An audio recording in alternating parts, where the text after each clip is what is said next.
देखिए प्रदीप जी, बीजेपी को अपना नाम बदल करके अब बड़ी झूठी पार्टी कर लेना चाहिए इन लोगों को।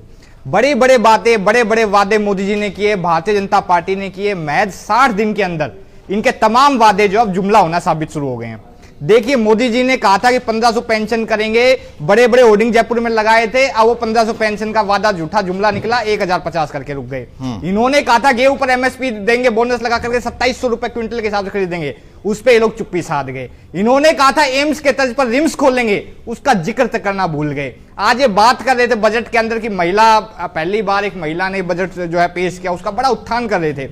आप देखिए, भारतीय जनता पार्टी ने कहा था 33 जिलों में 33 महिला थाने खोलेंगे। अरे कम से कम ये तो कर देते, बाकी चीजें ठीक आप आगामी बजट में करते, इस पे भी ये खामोशी साध गए। युवाओं के रोजगार की बात कर रहे थे, पेपर लीक की बड़ी बड़ी बातें करते थे। एसआई पेपर लीक जो मामला जो हुआ था, उसके अंदर भारतीय जनता पार्टी ने खूब शोर मचाया था। जब ये लोग सरकार में आए तो वही जो भर्ती जो तब भारतीय जनता पार्टी जिसको लीक मानती थी, उसकी नियुक्तियां देने का प्रोसेस इन्होंने शुरू कर दिया है। ये बताता है कि ये लोग कितना बड़ा झूठ बोलते हैं। इन्होंने रोजगार देने की बात की, एक और रोजगार देने की बात करते हैं, दूसरी ओर रोजगार छीनने की हरकतें करते हैं। जिस तरीके से राजीव गांधी जो युवा मित्र जो थे, उनके 5000 रोजगार छीन लिए गए। सीएचए के छात्र अभी शहीद स्मारक पर बैठे हुए हैं। जो सीएचए के जो हमारे जो स्वास्थ्य कर्मी जो थे, उन्होंने कोरोना में राजस्थान की सेवा की थी, और जब वो पिछली बार शहीद स्मारक पर आए थे तो भारतीय जनता पार्टी के तमाम नेता वहां पर पहुंचे थे कि जी देखिए, जनता की सेवा करने वालों को कांग्रेस ने निकाल दिया। और अब वही भारतीय जनता पार्टी है जो अब उनसे मिलना तक नहीं चाहती है। ये भारतीय जनता पार्टी का झूठ और जुमलेबाजी वाला जो मॉडल है, वो राजस्थान की जनता ने 60 दिन में देखा है। एक और जो गंभीर मुद्दा जिसका जिक्र भज्जी ने भी किया, पेट्रोल डीजल।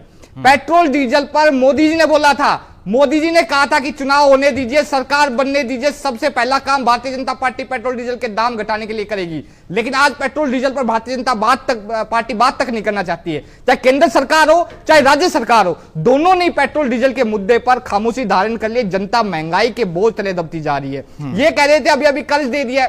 आज मैं सुन रहा था तमाम भारतीय जनता पार्टी के जो नेता जो थे वो दावे कर रहे थे कि जी गहलोत जी ने कर्ज बढ़ा दिया है। पिछली वसुंधरा सरकार ने 1,70,000 करोड़ रुपए का कर्ज लिया था, और अभी जो इन्होंने बजट पेश किया उसमें राजकोषीय घाटा 22,000 करोड़ रुपए बढ़ाकर के इन्होंने पेश किया है। ये इनकी सच्चाई है। तो बजट के मामले में तमाम जो इनके झूठे दावे जुमले सब सामने आ गए। 60 दिन लगे इस पर्ची वाली सरकार को एक्सपोज होने में। 60 दिन में राजस्थान की जनता ने देख लिया कि इससे कमजोर सरकार राजस्थान में कभी नहीं हो।